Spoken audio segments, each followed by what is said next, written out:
welcome. This is another edition of Fightful Smackdown post show. Of course, I am Phil Lindsey, kind of a regular here now at this point. Uh, we've designated before last time I was here that not Kate, not a blonde white woman, but I appreciate you guys accepting me as a replacement. Of course, I'm also here with Alex. What's going on, bro? What's up, brother? It's always great to have you on here because that comment of not a blonde white woman, I would have never guessed it. I said it before, very very close, but I'm happy that you're here with us. Listen, maybe if you squint a little bit, might be a little confusion, but I don't know. Yeah, this was I don't want to say an uneventful episode of SmackDown. It feels like not a lot happened though. It was a lot of recaps. There was a lot of stalling for time at certain points. At least I thought at least two matches here were very good and they were worth a watch. But a lot of stuff around it was kind of like, all right, man, get to the point. Yeah, I 100% agree with you, man. The episode felt a little bit deflated, I guess, not the normal. It's also, I guess, winding down the end of the year. You don't want people getting hurt, stuff like that. So Yeah, it's a holiday weekend coming up. Christmas is 4 days away. Does not seem like it, but it is 4 days God, away. yeah. Also have Ring of Honor tonight. That's where Kate will be. Kate will be on the Ring of Honor post show. Um, but also, it just kind of feels like coming out of Saturday Night Main Event. This was very much like kind of a punt episode to follow up, where not much is going to happen, but it's enough to let you guys know the stuff from Saturday Night Main Event that affected this show happened. Because again, we got a lot of recaps, but also we got a bit more with the women tonight, a bit more with Naya and Tiffany. But yeah, not a lot happened. It was definitely, it felt like just a giant recap that was recapping recaps. It just, I said it last week, and if I don't know if you knew this, Phil, but Raw's moving to Netflix on January 6th. I don't know if you've seen any of the commercials or any. I know I've only saw one, and I was surprised. So I hope that they do better marketing. But Raw is going to Netflix January 6th. Yeah, we got plenty of promotion for that. That was another thing that got recapped here. They recapped the media event the other day from WWE headquarters.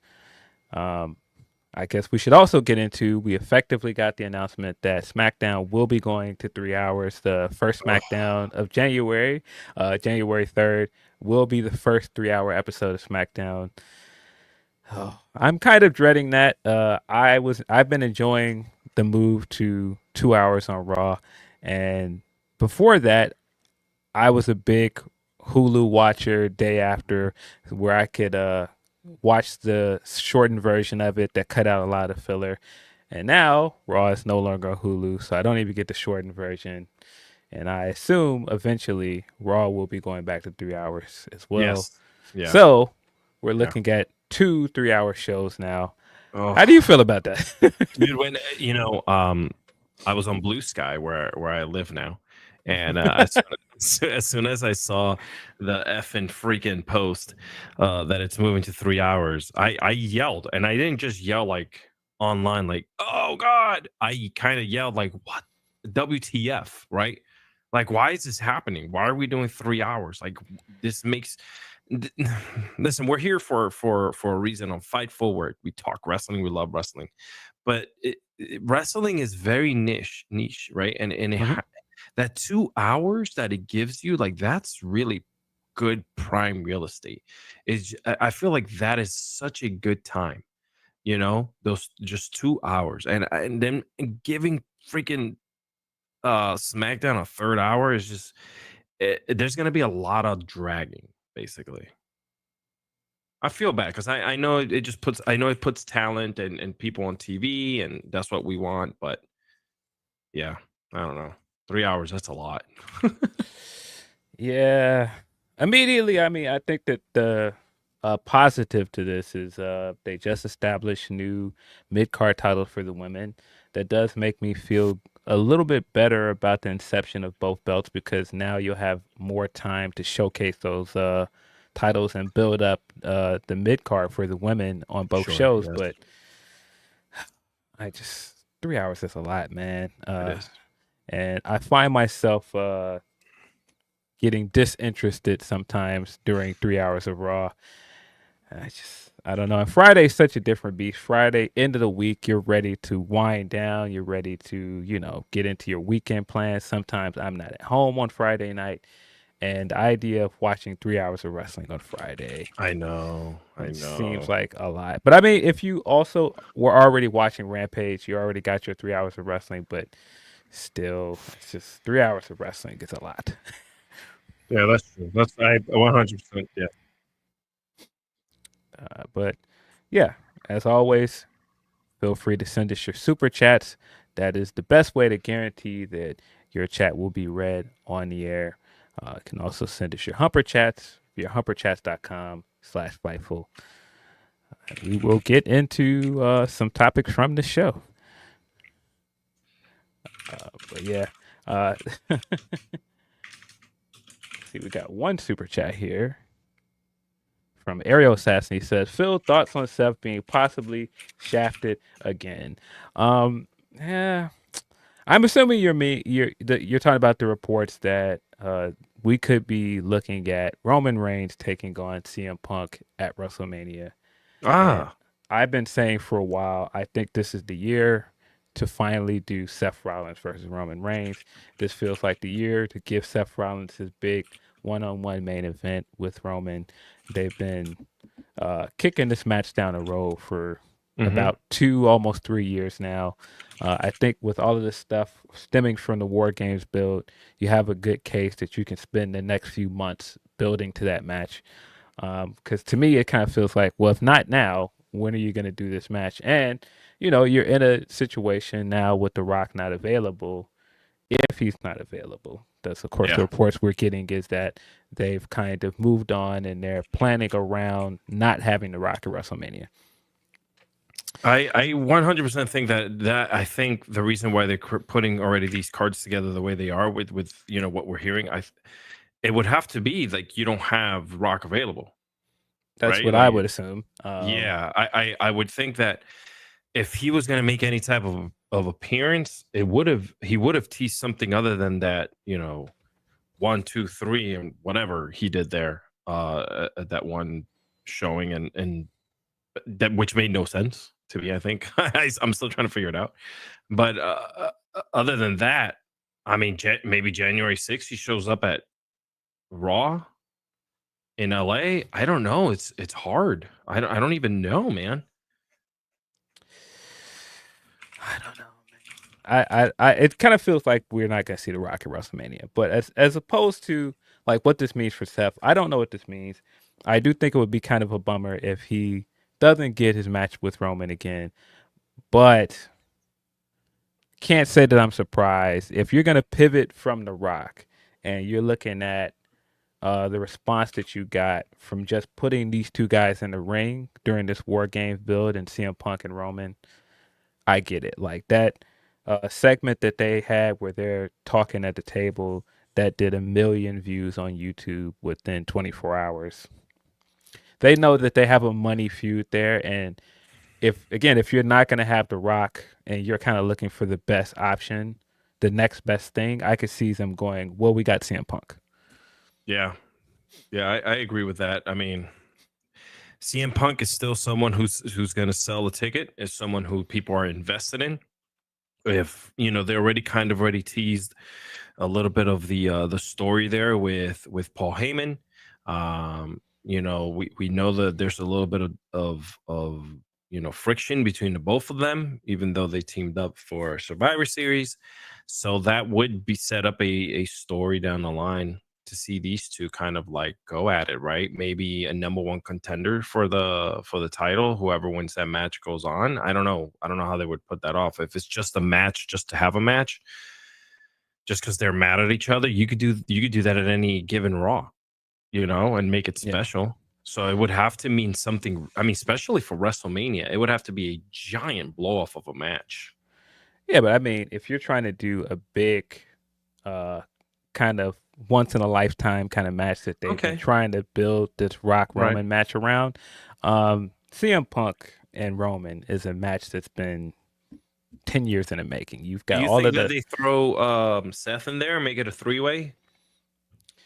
I wouldn't. If you're gonna Okay, go full in, just do the one-on-one match. got it.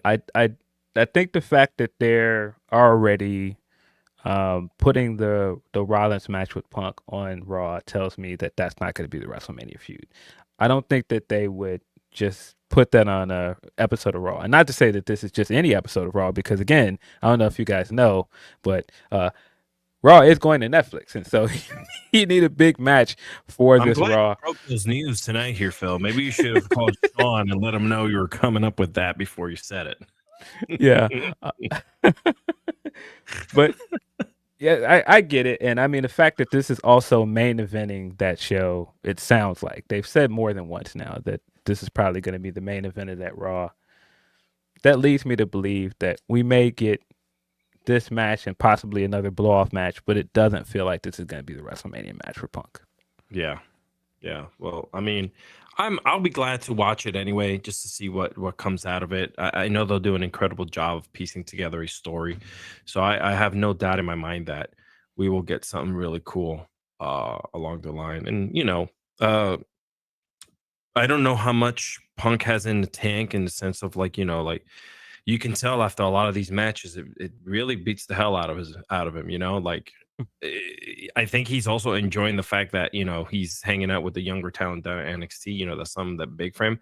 But I don't want to see him get hurt. Number one, or be off TV. You know what I'm saying? I feel like if he's going to be doing these one or lifetime matches, like you mentioned, the build is going to be phenomenal. I think it'll be fun to watch. Yeah, I think based on what we got in this War Games build, there's definitely a lot you can do with this. I mean, we knew that already.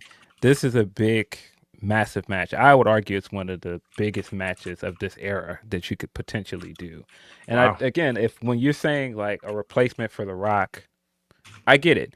And why I'm saying it's one of the biggest matches of this era. I mean, man, again, 10 years in the making. Punk leaving and what that meant, the make Roman look strong stuff, all the stuff that came out of him Oh, doing that podcast, yeah. Roman taking all the jabs at him when he came back to wrestling in 2021, all of the stuff between them that has gone unsaid all of these years, and to finally get these guys in a ring, WrestleMania in Vegas, where Punk cut the pipe bomb. There's so much material there. There's so much you can do with that going into a WrestleMania in Vegas. So I get it. While I would like the Roman Rollins match, I totally understand why, if you're looking around like we need a big match on par with the Rock match. This makes Yeah, sense. that makes not when you mention it that way, 100%. I totally forgot about the things that were said and kind of the real life situations that were happening around Punk's life as he exited wrestling. So yeah, it would be cool. I would love for them to kind of like resurface that and maybe use it, but I don't know how much Uh, legality they can go into it, especially I do think some certain things from the podcast will be mentioned in a cheeky oh, way. that'd be great. I don't see them getting around that. I just still think everything is crazy about this. The fact that 10 years ago is when they cut that promo going into Thanksgiving weekend. It was like right after Yeah, Thanksgiving when that podcast dropped, and 10 years later, these guys are on the same team. yeah, War Games, Survivor Series. Weird times. But very yeah, weird. Yeah. let's get into this episode of SmackDown. We open with the Bloodline promo. Uh, Solo Sikoa came out in his wrestling gear, basically got into more of the stuff with Roman, setting up their match for the debut on Netflix and the tribal combat for the Ulafala. I am a bit confused as to why the War Games match didn't settle that and ended up with another match anyway. But I digress. Um, this promo was fine. I very much perked up when Drew McIntyre's music hit. That's when it got interesting, in my opinion. Yeah, it seems like he has a hit list, Yes. so to say. And there's people that have wronged him, and he's looking for ways to, whether you're friend or foe, to take him out. Like he has no friend in the business. Like, and that's his character, right? And that's what makes him obviously the most dangerous, is because he's not looking to freaking shake your hand and be your friend. He's looking to kick your head off for certain things that have happened along the way. Whether you were part of someone's group, weren't part of someone's group, you were near them, he's looking for a way to get you. Yeah, Drew has been phenomenal since he came back. To no surprise, Yes. because he was great before he went away and the Punk feud. All of the stuff he's done since he's come back have been perfectly in character. Of course, he is still holding a grudge against Bloodline and Roman, and seeing all of those guys paired together again with Punk as well set him over the edge again. And so, for him to come back and target all of the guys on the OG Bloodline, but also show up here and say, "Oh no, I didn't forget that." You were the guy that cost me the title at Clash of the Castle. You were the guy in the hoodie that if it wasn't for you, I would have been champion. But Hmm. he's at least giving him the chance to go, hey, settle this thing with Roman. Once that's over, all bets are off. But I love that he comes in straight away here, and is letting him know, nah, I didn't forget any of that. Just Sure. because I've targeted all the OG Bloodline guys. No, it's up for all of you dudes. Yeah, I, I I Excuse I me. like that. I like that. I like that he's making sure that his presence is felt with all of the people that have been in and around anything that has pissed him pissed him off in the last year. Yeah. Yeah. Love where they're going with this character. Love him. Love him showing up here. But right after that, we got the 6-man tag match. The new Bloodline taking on the team of very odd team, which was set up in the backstage segment Hmm. from a week ago. But the team of LA Knight, Apollo Crews, and Andrade. I was a little bit taken aback by the fact that they all just came out to LA Knight's music, and with all the stuff that Andrade's been doing on SmackDown with Melo, now he just comes out without his music, just as a part of Team LA Knight, I guess. I know it's 100% weird. They've been beating the crap out of each other for months, and they're like, "Hey, let's save some time. You just go out, go out there to LA Knight's music. Hurry up, go." Yeah, hurry up, get out. We had to get 2 promos out the way before this match. But the match itself was fine. I was surprised how long this match was. This match really took up Mhm. most of the first hour of SmackDown, which, to my point earlier, how it felt like a lot of stretching for time. This match definitely felt like it went on way longer than it needed to, but it kind of felt like it was here because there wasn't much else in the first hour. Yeah, no, you're right. It was 100% like, again, it was is these weird teams that kind of come together a lot of the time is something that, to me, um throws me off a little bit, because throughout the match I'm thinking someone has to turn on someone and punch someone in the mouth, right? Like, there's still anger. There's still anger from everything that has happened in the past. Why not, right? Yeah, but this match was fine. It basically went the way we all expected. Hmm. The Bloodline picked up the win here. Um, Solo Sikoa picked up the win by pinning Apollo Crews, I believe. And then, I mean, there were bits of it that I really enjoyed. The exchanges between Jacob and Andrade were fantastic. Yeah.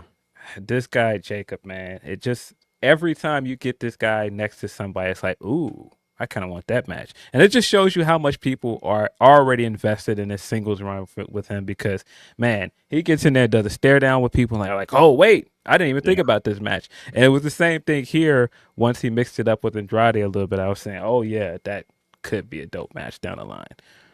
Yeah, he's there's a lot of different avenues that you could take with him.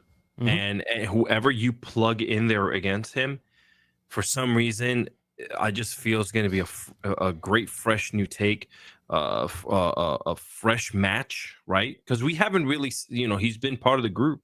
He hasn't really ventured off into like his own little ecosystem, beating people up on one-on-ones, right? Like he's just been Yes. part of like beatdowns and confrontations. So I think maybe next year they kind of let him loose a little bit, and I hope that they do. The man could probably pull off, and I'm sorry, he'll probably outshine a lot of his own members in his team. Yes. You know what I'm saying?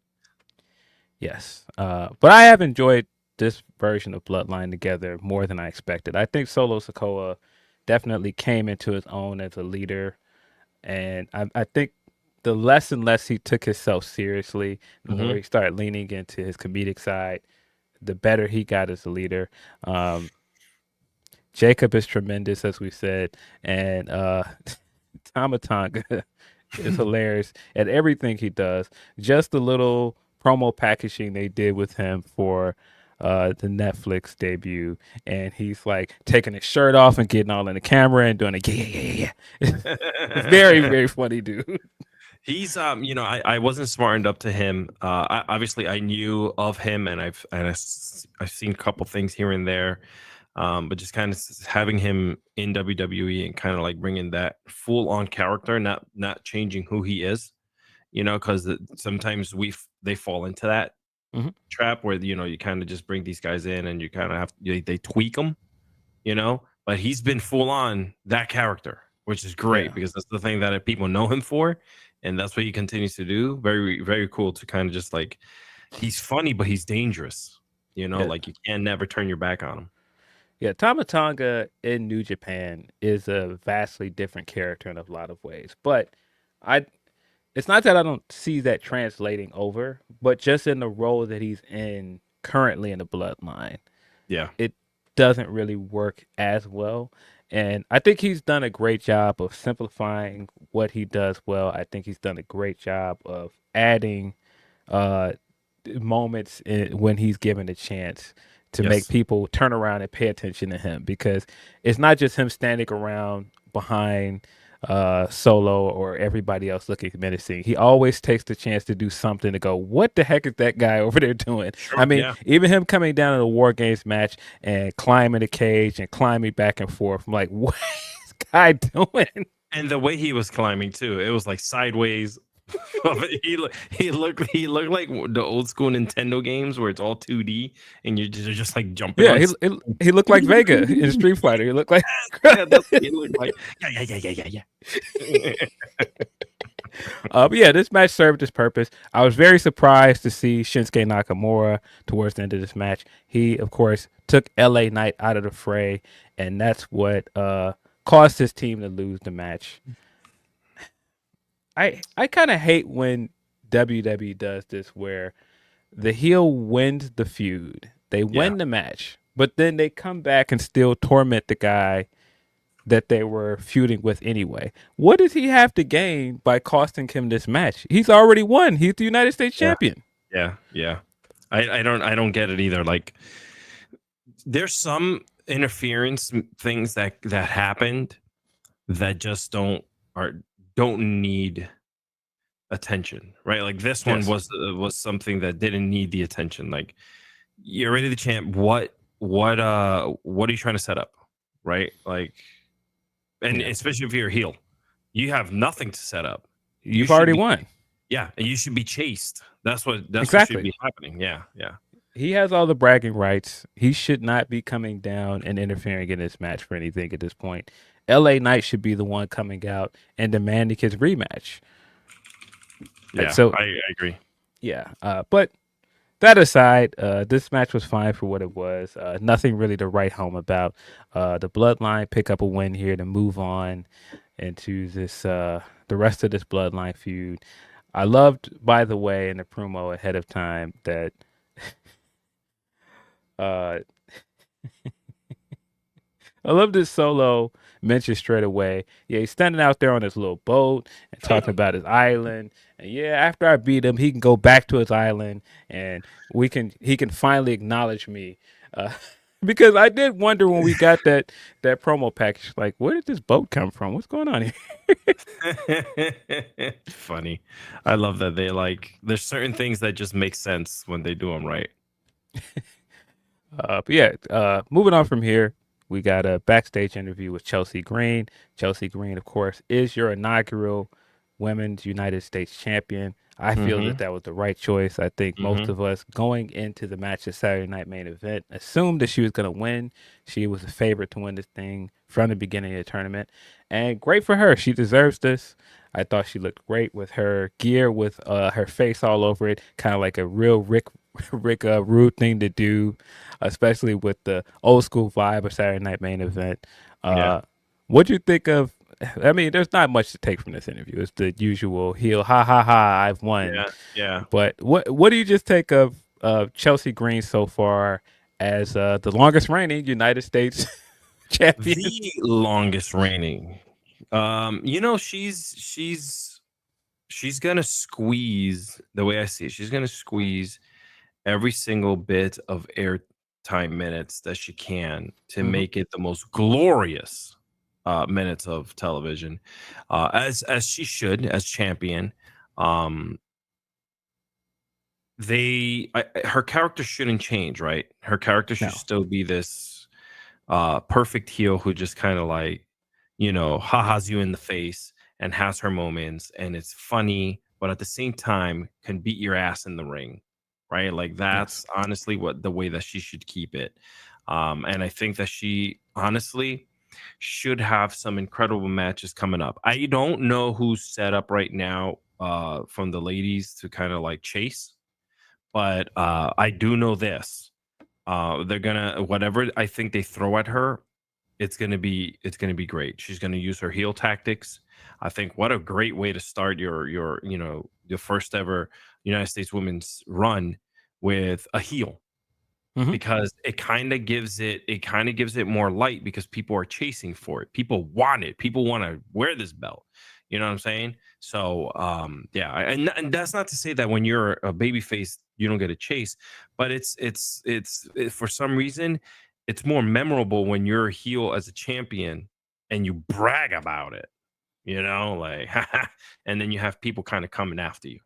Yes. Yeah, there's feuds you can set up straight away. You've got Hell yeah. Bailey that could challenge for that belt. They can go back to Michin somewhere down the line. They've You know, got options there. Kate and I kind of spoke about this last week. I feel like I don't know. I don't want to jinx it or maybe say anything, but I think maybe a Flair could come back, or Charlotte Flair could come back, and I'll tell you what, that title will look very, very goddamn good around her. You know what I'm saying? Like, so, yeah, Yeah, Charlotte makes sense. I'm assuming there's other things you can do there. I said before when they put American Made on SmackDown, I would like to see them come to SmackDown, and if that's the case, Ivy Niles would also be a good option to challenge for her down the line as well. yes. I don't know what to make of this red, white, and green slogan that she's trying to get over now. Because I'm like, all right, Mexico. That's Viva la Chelsea, Viva la Chelsea Green, red, Italy white, and green, is red, white, and Italy green. in colors? No, no, I'm so lost. Yeah, Italy. Like I was like, that's it. I, I Yeah. get. I don't know. I Yeah. don't know if it works, but Yeah, I don't. I mean, I see what she's trying to do. It's all about branding. She's been so good at that, by the way. I mean, you yes, saw her outfit. yes. The fight, like, She's gonna figure out a way to get something to work out of this. We got a video package right after this for Kevin Owens and Cody Rhodes feud. Of course, Cody Rhodes retained that Saturday Night Main Event, but that dastardly Cody Rhodes, he cheated. cheated. Shame on you, Cody Rhodes. Cheated to win. Used the chair that Kevin Owens introduced into the match to win, and afterwards Kevin Owens was having none of that. Hit him with a package pile driver. Certain wrestlers that also use the package pile driver probably will come into WWE soon. um, I wonder who that could be. yeah. But and then he took the Winged Eagle belt I thought afterwards they were just going to have him walk out of the arena with it. Nope, turns out he's been walking around everywhere with this belt. He Everywhere, he yeah. was at the press event for the Netflix debut, and he showed up in this video package with it. He cut his promo where he once again is telling everyone, "This isn't my fault. Still will not take accountability for anything he's done. Nope, No, this isn't my no. fault. This is the referee's fault because I should have been champion. Did not count me at to win. I should have won via pinfall. And Yeah. then you guys let him cheat with this chair. None of this is my fault. I had to do that. Um, he's so great. I mean, even though the more and more he blames everybody else, the more and more it feels like his motives are justified. Every time he does it, he's just so great that I want him to win. I kind of feel like doing the whole beatdown segment after the match and giving him the belt to walk around away was kind of a cheap way to give him what I hoped was going to happen and him just winning and leaving with the belt. And because they didn't want to just give him the win, they're like, okay, let's give him this. Let's take Cody off of TV for a while and let him walk around with the Winged Eagle belt and just say that he is the uncrowned champion, which works. But I kind of wish they just gave him the win. Yeah, man, I'm gonna get hated for this one. But I'll tell you what, man, this Cody run has not been one of my top favorite runs for any, in the past 10, maybe 5 to 10 champions, right? I want to make it a long spectrum, right? Because Roman had it for about 5 years. So Yeah. right? So I have to stretch it beyond those means, right? Yes. So it just so now you have him off TV, Kevin Owens is always gonna be Kevin Owens. He's insane. Yes. Right. So what he's portraying right now and what he's been doing is it's Kevin Owens. It's Kevin Owens television. And I don't care how he does it and what title is it that he does it. He could do the exact same segment with every title and it'll still be dope. Okay. Yes. So I just feel like, Cody has gotten such a good pass, man. From, he got that like Roman treatment right now.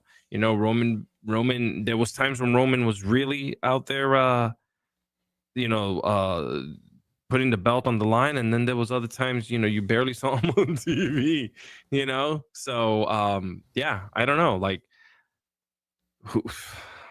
this has to be leading to a ton of insane stuff coming up here with Royal Rumble, Elimination Chamber, and then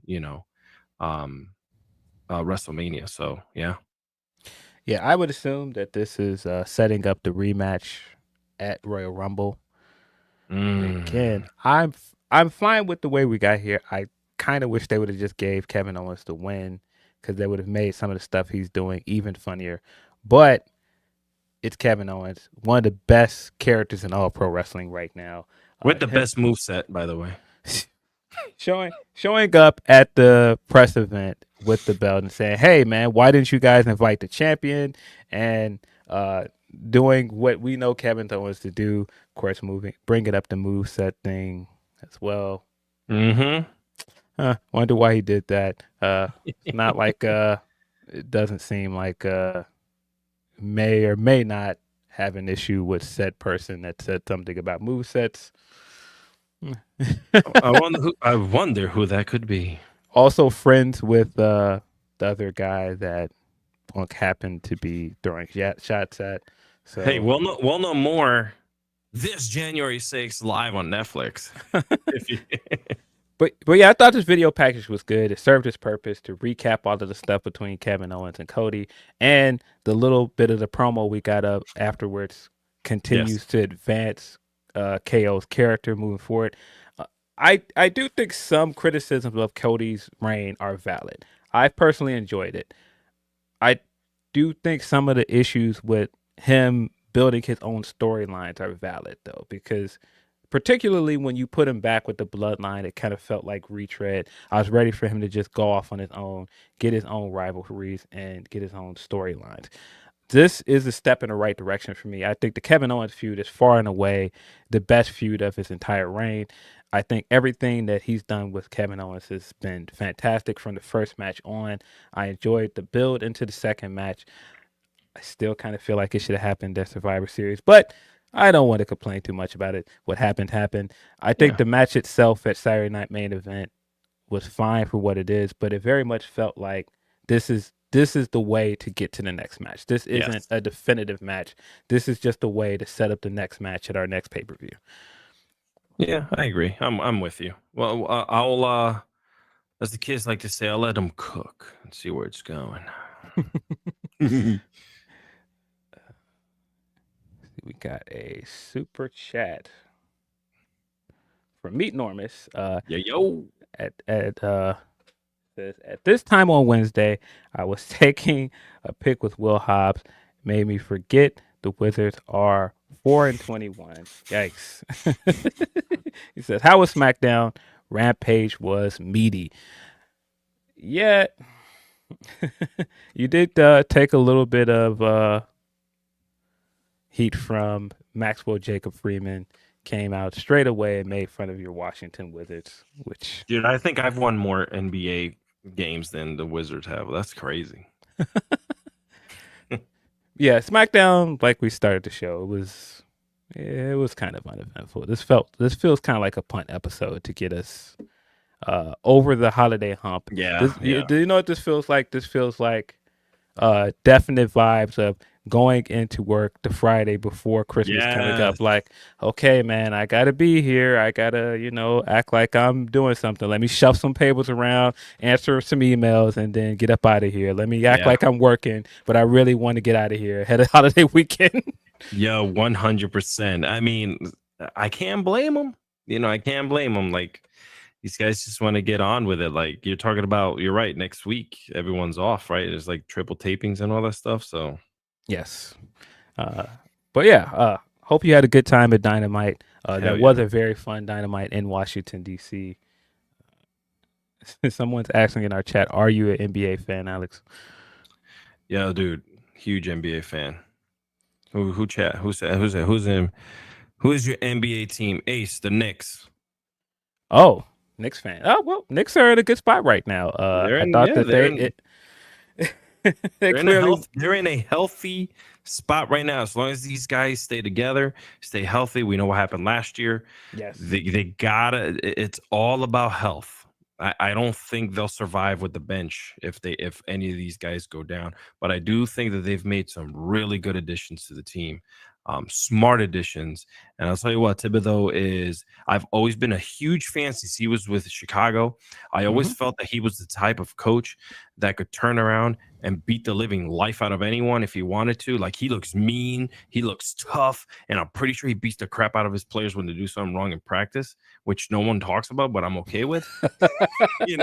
And I feel like I've always felt throughout the years when he was with the Minnesota Timberwolves, I was like, man, the Knicks really need someone like him, someone to bring the team together and someone to really shape up these players, because of the people that they had in play were just not doing it. And lo and behold, Thibodeau comes into the Knicks, and he's done an incredible job of putting these guys together and this team into like contenders. I mean, you saw them last year; they're contenders, Yeah, big Thibodeau fan. Second best Chicago Bulls coach in my opinion. He came here and turned this franchise around. Second most winning coach, I believe, in the history of the franchise, which isn't really hard to do, but still quite a feat for him. 2011 Bulls are, man, what a time. One of my favorite iterations of the team, and heartbreaking into it, but what a fun team to watch. I felt like he took that team with him to the Wolves. I remember when he went to the Timberwolves, and they all showed up there, and I was like, what just did the Timberwolves over there? Yeah, Jimmy Butler, Taj Gibson at one point, Derrick Rose. Yeah, I'm like, I saw that one day, and I'm like, really? I was like, all right, this is, but that's what happens when you have a coach like that, right? Like, this is, players want to be with you. People want to be around you that have played for you. So have you heard Taj Gibson talk about Tibbs on, I believe it was Jeff Teague's podcast? No, what did he say? he was saying how someone called him joking when somebody on the Knicks got injured. Because somebody was saying, well, you're going to get a call, right? You're going to get that tips call. He's like, yeah, shut up. And he wakes up at around like 1 or 2 in the morning and his phone's ringing. And it's his Tom Thibodeau. He's like, hey, you think you can be ready? You think you can get out here? He ends up playing for the Knicks like within the next 24 hours. It's such a great story. I'm not doing it any justice. Jeff Teague's podcast is pretty great if you have not listened to it. I gotta check it out. Yeah, Jeff is a great teller, and I believe Jeff is a wrestling fan. I think he talks a little bit about being a wrestling fan on there. He talks about CM Punk at one point on there, but that just kind of tells you where wrestling is and how much wrestling has infiltrated pop culture again. Yeah, which is dope. But yeah, your Knicks are in a decent spot. Definitely won out that Timberwolves trade. Yes. The Julius Randle is not working out that great for them, as I expected. Gobert is getting exposed as the sole big man, which I expected as well.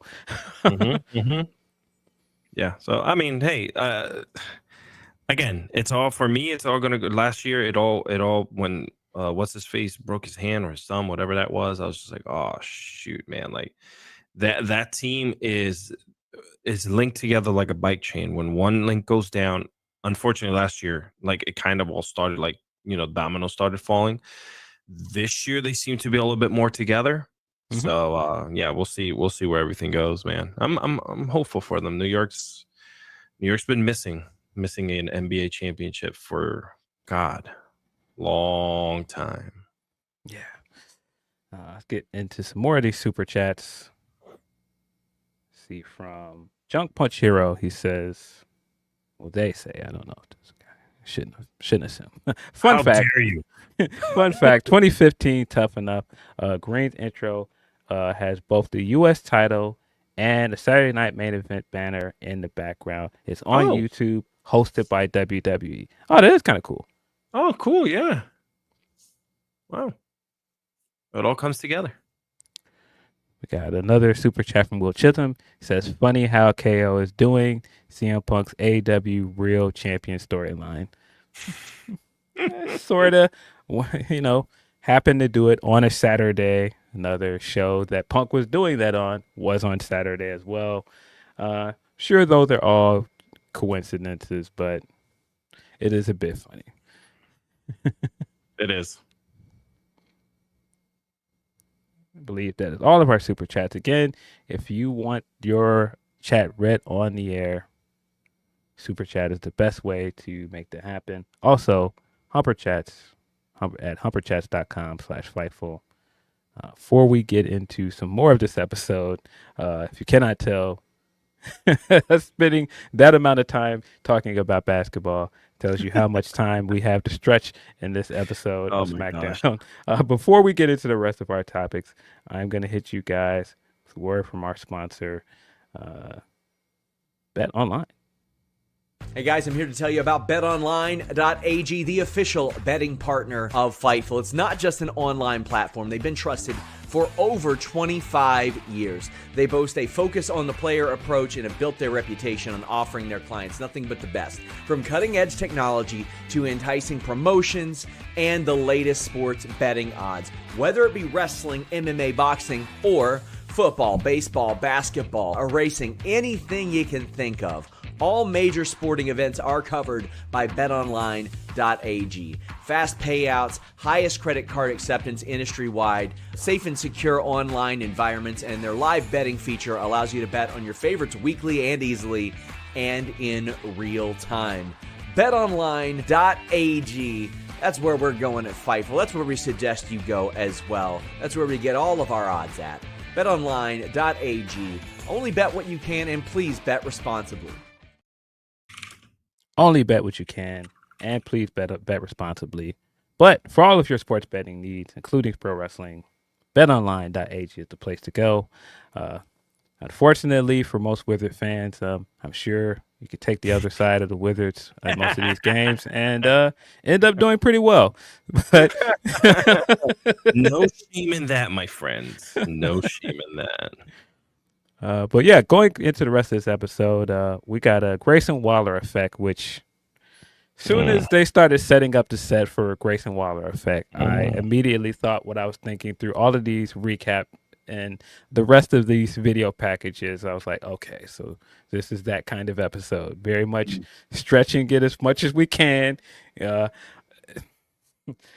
what happened to this split that they were teasing with Austin Theory and Grayson Waller? They just completely moved on from that. It seemed like they were setting up Theory to turn on him and turn face. That just completely went away. You know, it's one of the things that WWE does a lot is when, you know, things just don't seem to be working out. They kind of just magically just disappeared. It never happened. Nothing was happening. Like I wanted them to split for the longest. I felt like Austin Theory wasn't doing this whole tag team thing with Waller was not doing absolutely anything for him. Absolutely nothing. Okay. I mean, the poor guy has unfortunately gone from a golden egg to being with Waller and absolutely being like spinning his wheels. So, you know, but you're right. Yeah, I thought about that immediately when the segment starting, and it's like, oh yeah, we haven't seen these guys in a while.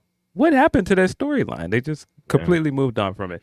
But out of this, we got Braun Strowman coming out in his very festive Santa Claus outfit. It kind of looked like Hulk Hogan's Santa with muscles costume. He had the sleeveless Santa jacket. He's throwing out gifts to the crowd. Gets in there. This was again very throwaway. It was the usual Waller effect thing where Waller trolls his guests. Braun is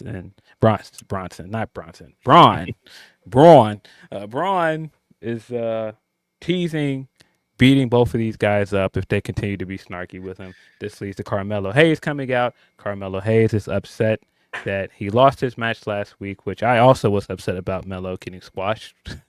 Yeah. But comes straight out and says he's not done with Braun. That leads to Braun throwing the palm trees and stuff out of the ring and messing up the set for a Waller effect. Because, of course, we have to do that with all of these talk show segments. That has to be the end of the segment. The set getting messed up and the host of it going like, no, my fake set for my fake talk show. It's just, I mean, I was simultaneously watching Ring of Honor. And I can honestly tell you guys that, like, I was just like, what is happening on SmackDown right now? Why? And this isn't even with a third hour yet. Yes. So this Waller effect show thing that he does in a wrestling ring will probably go for about 20 minutes once they add the third hour. So I'm like, gee, like, what are we doing here? Like, give me more wrestling. Like, give me, give me another women's match. Give me anything. Give me 4 more minutes of. And as soon as I saw Braun coming out with the Santa suit, I'm like, this is the entertainment aspect of it. I cannot complain. This is for kids. This is not for me. I cannot complain. I'm not a grown ass man sitting in the crowd going, oh my God, it's Braun in a Santa suit. Give me a shirt, Braun. That's just not me, Give me some merch. There was a kid in the front row that Braun gave one of his shirts to. And yes, man, they couldn't have been any more excited, jumping up and down. I'm sure that in the crowd, this was a lot of fun, but at home, this was definitely the low point of this show for me. I just did not care about anything happening in this segment. And then we got another match with Melo right after this, and I did not think this was good. Yeah. I did not think this was good at all. The chase, the things the beatdown backstage was fun. But like when he finally got his hands on him, I like the anger that he had in him when he was beating the hell out of Braun. But everything that led up to that, can you make it make sense for me, sir? Yeah. So the whole story here is Melo is upset that he got set up in this match with Braun last week and he got squashed. So he comes out and tries to get his lick back, and he outsmarts Braun at several points in the match. He's getting in and out of the ring. He's using these little crafty spots to get his hits in, and he eventually wins with a count out here. Oh, boy, did this feel like a waste of time. It was definitely a waste of. Why would you win? You know, first of all, when the match started, Phil, I was like, I was ready to curse. F. F. They're gonna effing crush him again. And I'm like, why would you do this to the man who's had such a great run? But now okay. I think like maybe the whole chase and the match and everything, we could have avoided that. I think I would have loved for Carmelo to go in there pissed off and just grab the chair and just beat the living crap out of him. Like, this is who I am. I'm Melo. Put some respect behind my name, bro. You ain't going to come in here and punk me like that. But we had to go through so much just to get to that part at, backstage. Yes. But I'm glad he didn't get crushed. I'm very much glad that Melo did not take another loss here. It wasn't another squash. He again outsmarted Braun here, won via countout, and then immediately jumped out of the ring and ran backstage. Braun chased him backstage after the commercial break. He's pushing people out the way. The funniest bit of all of this is he runs into Legado del Fantasma. I ain't no snitch. And Santana's like, I ain't no snitch. I ain't telling you nothing. And Garza immediately like he went that way. He went straight through there. Oh, he's over there, right there. See, right there, like right over there. Like, why are you messing with me, bro? Nah. Santana's like, I ain't got nothing for you. Garza's like, nah. Listen, I'm telling. He right over there. See him right over there. That's funny. That's just great. Yeah, but so then this leads to Braun chasing him further down the hallway, runs into Pretty Deadly. Remember those guys? Pretty good tag team. They're still doing this musical bit for some reason. Don't know why they're doing that. Braun smacks the flyers out of their hands and says he doesn't care about this musical. And I said, yes, I don't either. I don't think anyone does. Is this musical thing still going on? That's what I thought to myself. Like, can we end it? It's... Yeah. Finally looks to have caught up with Melo. Melo catches him from behind, beats him down with a chair, and then runs away. I'm assuming that's going to set up a third match at some point. But the problem with this, even if Melo did get the best of him this week and outsmart him, I do not believe that this is leading to Melo winning the next match. Braun is going to eventually beat this man down. Yeah. I don't know, man. Like, I'm in like in today's episode had me like in a weird mood. So I'm just like, there's so many things that you could tell. This was like, let's punt this to next week. All right, let's get to next week. Yeah, let's just get to next week. Yeah. I told you, shuffling some papers around. Like, look, I'm working. Yeah, sure. Like, let me answer some emails. Your boss comes walking by, you just pick up a phone like, buy, sell. Yep. All right. Sell.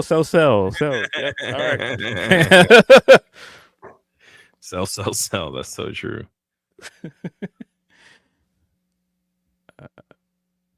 We don't. I read that one already. I thought I missed a super chat, but did read that one already.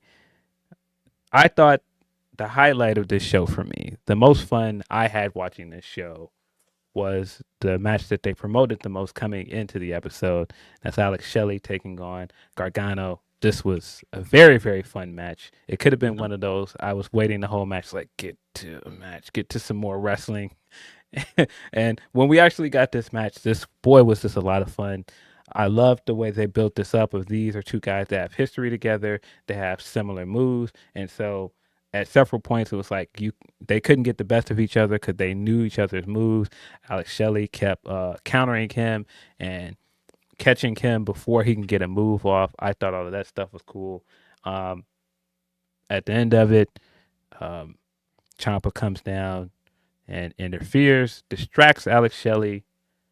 In the meantime, Gargano comes in, hits Shelley, picks up the win, screwy finish. I like this a lot. I even enjoyed the finish. Yeah, I did not mind the run in again, like the interference. I sometimes feel like that gets a little lazy, but like this is who they are now.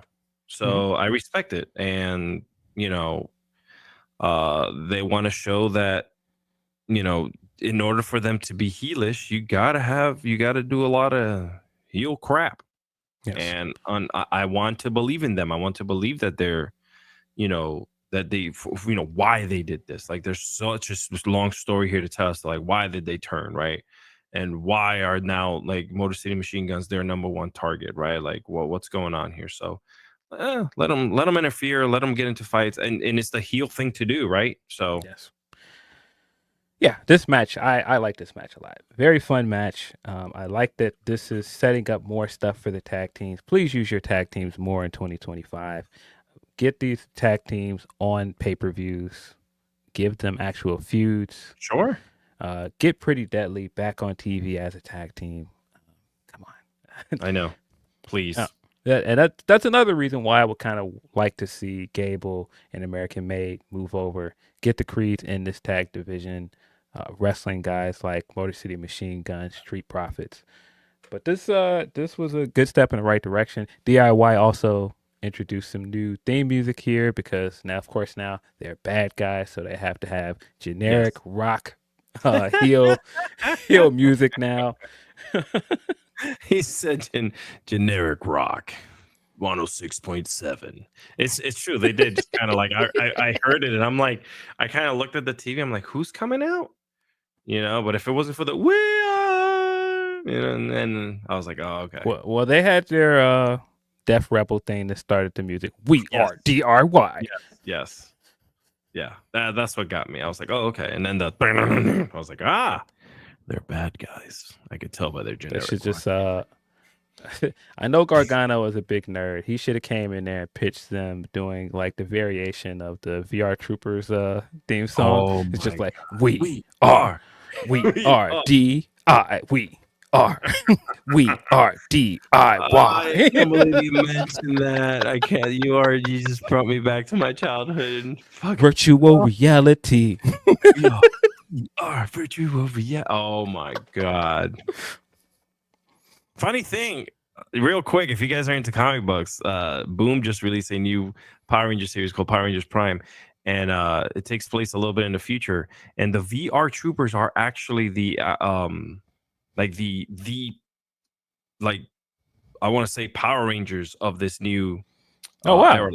Yeah, so like they protect the world from evil, and the Power Rangers were banned, like, you know, because they didn't want them to have that type of power. So yeah, it's pretty cool kind of that you mentioned that, and I just read that comic book, and VR Troopers are in there. I'm like, it's all coming together now. Saban. Yes, freaking Saban. It's the Saban verse. The Saban verse. Wow, please don't pitch that to him. He won't pay you for it. That's another story.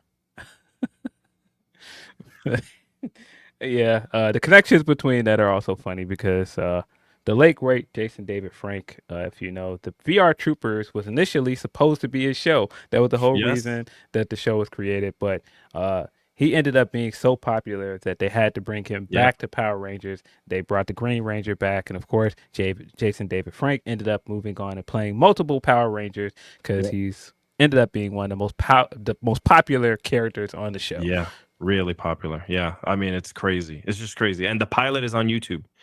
The whole episode of VR Troopers, the first episode, is there. He was playing Ryan, in that episode, so you can actually go online, watch it. It's freaky. Because then they Brad, what's his last name? But Brad ended up taking over for him. Brad Hawkins. Yes. Who was supposed to be on Power Rangers. They ended up switching him, and out he went. Yes.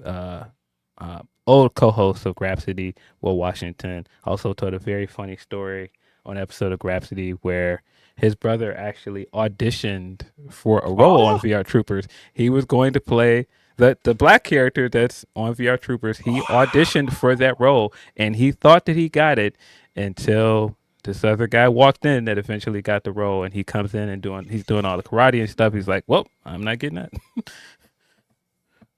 Yeah, that's kind of. I mean, listen, I became friends with all of them years later. I work with them, the entire cast for the last like 28 years. So I'm involved in that world. If for anyone who doesn't know, I'm a geek 100%. So Yeah, big Power Rangers fan.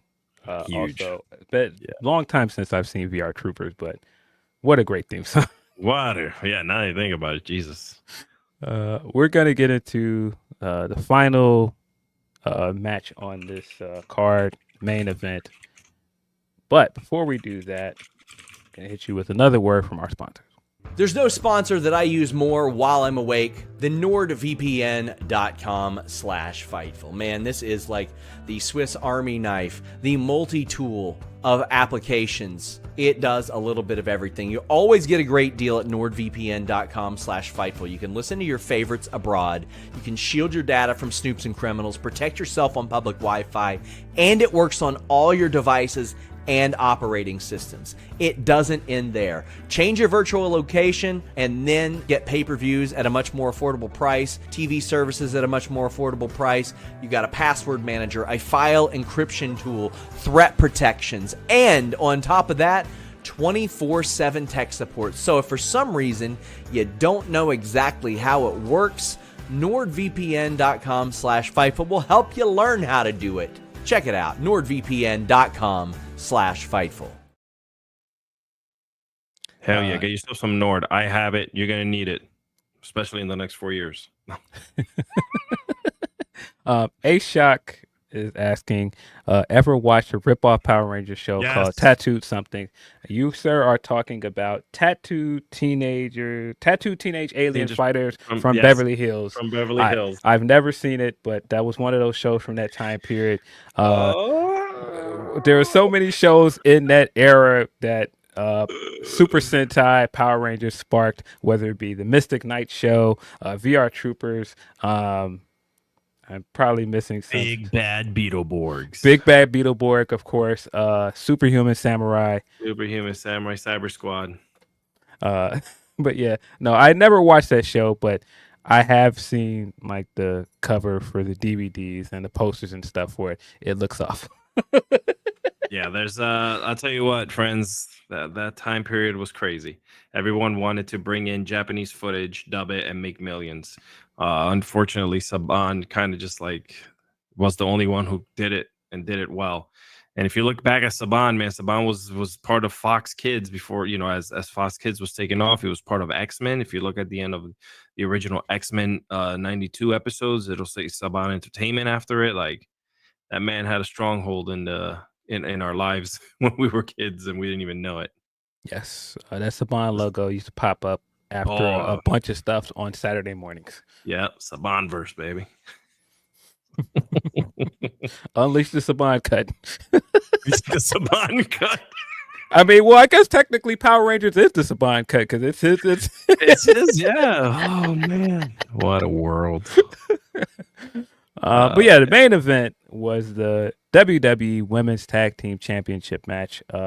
Naomi is filling in for Jade Cargill, who is injured. We still do not know who took Jade out, but Naomi is filling in for her with Bianca Belair. They took on the team of Nia Jax and Candice LeRae. We got a teaser for this match coming in earlier backstage. Candice and Nia are doing like a little strategy session. They're talking about how they can win this match. And Tiffany walks up and they let her know, we do not need your help. We don't want you out there. And Tiffany does her little sad walk away with her briefcase.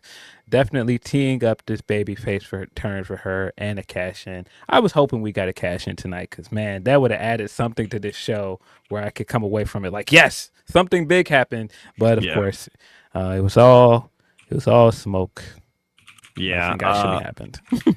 I'm kind of waiting for the security footage to be released. WWE always has some type of security footage somewhere. So I'm kind of waiting. Tonight was one of the nights where I thought that maybe you would hear Bianca come out and say, I got something for you. And you're going to see it next week. But Storm is coming. Yeah.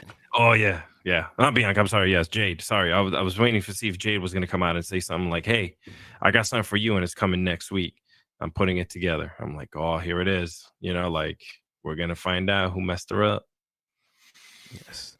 But yeah, this match served its purpose. I enjoyed it for the most part.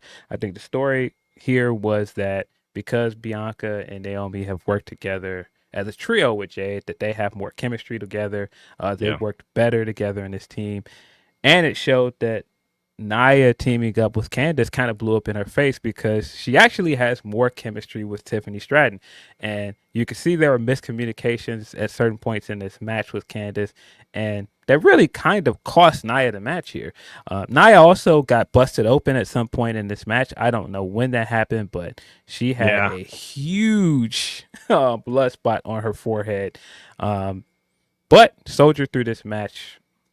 I thought it was fine. What did you think of the match overall? Yeah, I think I again, like you mentioned, it was an okay match. I think the women have really done a lot to elevate themselves.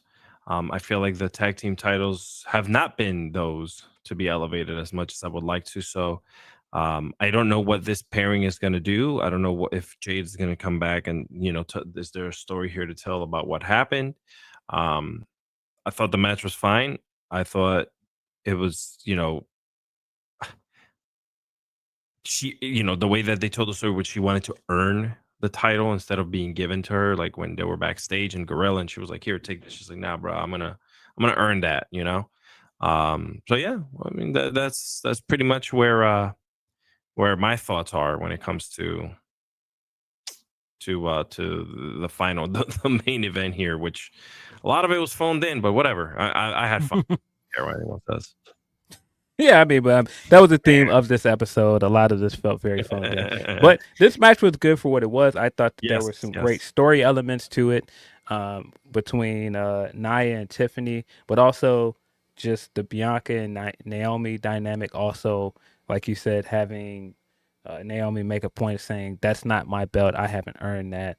And so you have Bianca coming out with both belts, and then when they win by the end of it, she finally gives Naomi the belt. And I thought that was a good moment to end the show on. And to your point, they haven't done the best job of elevating these belts and using them well. I mean, funny enough, these belts were probably defended more on pay-per-views this year than any other tag belts. Very true. Yep. So, you could say that, but also it was cool to see them main event this show. Always good to see the women main event. This was a great spot for them. It shows that the Nia and Tiffany stuff has been such a big fixture on SmackDown that if you needed anything to end the show other than the Bloodline stuff, this is probably the next big storyline up. So that's cool as well. Really appreciate that for the women and the women's tag team division. But yeah, this pretty straightforward. I did think also to the point with the teases of Tiffany turning face when she did come out with the briefcase, that crowd definitely started popping. You immediately start hearing the cash it in chants. I really kind of wish we got a cash in, but I knew we weren't going to because, again, this is a punt episode. We had a little tease. We always just have a little tease with her. I don't know. I mean, she came out in her regular clothes, so I kind of knew nothing was going to happen. Yes. The way she walked out was very funny. Yeah. She was walking out all slow, like trying to be careful. Yeah. And so. Yeah. That kind of gave it away. I was just like, yeah, you're just out there for more filler. I'll take it. Right. The finish came when Nia kept asking her to give her the briefcase so she can use it to cheat. And Tiffany gives her the briefcase, but the referee caught her. This led to Bianca coming and knocking Nia out the ring. Naomi picks up the win. She pinned Candice LeRae to retain the WWE Women's Tag Team Championship. That's what we end the show on. The champion standing strong. Naomi is now raising the belt. Do you think, and this goes with I believe our last super chat, which was earlier, so now I have to find it. To Will Chisholm's point, Phil is really looking like Naomi attacked Jade, LOL. Yeah. Do you think with the way that they teed this up with Naomi kind of coyly taking the belt and now she slid in and taking Jade's spot, Do you think this is more to get people to think that Naomi was the one that attacked Jade? 100%. I mean, first of all, there's a lot of things that don't make sense to me. Like why, right? Like why was she attacked? Who, who's a tag team that can possibly be upset enough to try to take out one of the women? You know, so there's a lot of questions there. And if it was Naomi, why Naomi? Like, were you jealous that Jay just came in and had all the attention on her? You know, like, but that would make that would make that wouldn't make sense either, because now you're tag team partners with her tag team partner. So now there's dissension between you two. You two cannot coexist together because you took out her tag team. You get what I'm saying? Like, I'm a little bit lost. I want to say the matches are cool, the physicality is great, but the storytelling hasn't matched what I'm seeing. Oh, excuse me. Sorry. Bless you. Thank you. I don't know. I think that there's a good story you can do here with Naomi. By the way, I thought their matching zebra gear was fire. Yeah, that was pretty cool. Yeah. But I do think there's something cool here with them doing this big three at WrestleMania and Naomi coming into the Royal Rumble match as this big returning star from TNA, and how she's gotten overshadowed in some ways by Jay coming back and signing with Smackdown. And this was supposed to be her big triumphant return. She was TNA Knockouts champion. I thought when she came back, she was going to win some championship gold. She's lost her world title match against Nia at every turn where it seemed like she was going to take that next step and move back into the main title picture. It hasn't happened for her. And so now, mysteriously, Jade gets injured, and now she ends up with a championship around her waist. Very coincidental. It could be seen as a way like Naomi sabotaged Jade to take her spot in this tag team. Yeah. I'm just like, what do you do? You know, like, does she have someone that's working with her, you know, to take out Bianca? Yeah. You know, like, what's happening here? What's next? I'm ready. I think that, you know, when it comes to WWE, they have a fun way to fill gaps, even when they don't make sense. Yeah, I mean, that is an option. I personally believe that all of this Naomi stuff feels a bit too on the nose. I don't think that she attacked Jade. I think this is all a red herring. I think somebody else did, but I could be wrong. I'm personally ready for them to move forward with a lot of storylines that they've been teasing. I think at this point, I'm ready to get to it. Reveal something with this Jade thing at this point, and let's get this cash in at this point. I think we've teased this thing long enough. We've done this. Oh, will she cash it in? Will she not cash it in? I'm ready to just actually get some momentum with this, get into this cash in. I do think it's great that this is really the first time since Carmella that we've seen anybody hold the briefcase for an extended time and actually get a storyline out of it. But it's getting a bit repetitive. That's the only thing. Every time, I mean, they've just done the same thing over and over again, right? They've just basically like just insert Tiffany here at this moment, insert Tiffany here at this moment, insert, like, you know, at the Survivor Series, you know, like there's only so much that, you know, like so many ways that you can do this. Does she actually do it before the new year? Do we go into 2025 with a new champion? You know, like that's the only thing I'm thinking. Not sure. I have to assume she is going to cash in before WrestleMania, if I had to guess. Yeah. I hope that she cashes in before the Rumble. I don't want this to be another, she comes running down to the Royal Rumble ring with that briefcase, because you don't need to do that. You have a way to get a title match. Yeah. But yeah, this was SmackDown. Like I said, not a whole bunch to talk about here. We've stretched this episode about as much as they stretched this episode with the video packages and the recaps. Hey, I do want to say this. Make sure you go check me out on Blue Sky, and I'll tell you why. I saw the set over for Ring of Honor, and it reminded me of the 2001 Monday Nitro set. If you guys go check out my Blue Sky Ski, is that what they call it? That sounds just nasty saying that, but yeah. I'm not on Twitter.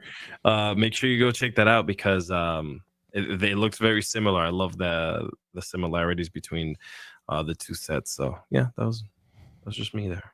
Yeah, I am also mainly on Blue Sky. I have abandoned people on Twitter, and every time I pop back on Twitter to promote some stuff or do something else, I'm like, yeah, this is why I don't be over here like that no more. You guys, it's the Wild Wild West over there. Wow. Very Wild Wild West. And not like the kooky Wild Wild West, like Will Smith and giant mechanical spiders. Like actual, like people are like running around the streets being toxic and violent for no reason. Yeah, like if you continue going west and you hit Germany in 1940s type of it's just crazy over there, man. It's just nuts.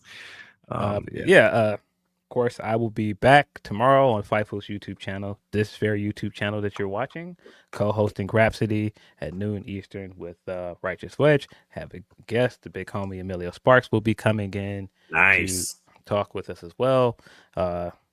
Can find me, like I said, on Blue Sky. You can still find me on Twitter at PhilDeal616, but I'm basically on autopilot over there. Word.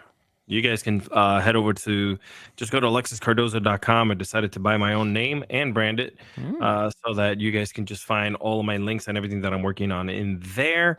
The next time that I do see you will be next week. We were already past Christmas. So if for anyone who celebrate Christmas, Merry Christmas. And I believe Hanukkah also lands on Christmas Day. So it's crazy. And everything else that anyone celebrates, blessings to you all, man. Yeah, of course, 4 days away. So Merry Christmas to everybody that celebrates that. Hopefully everybody spends some time with their loved ones. If you're one of those people that is not a fan of Christmas and you find this holiday to be depressing, like some people do, yes, please keep your head up. It's just one day. Try to find joy in all of the things that you can. Don't let any of this real world stuff get you down. Try to find joy in the world. Trying to find people that you can spend this holiday with. And I said, all the best to everybody. I'll be back tomorrow. This has been Smackdown's post show. I'm Phil Lindsey. It's Alex. We're out of here. Later, guys.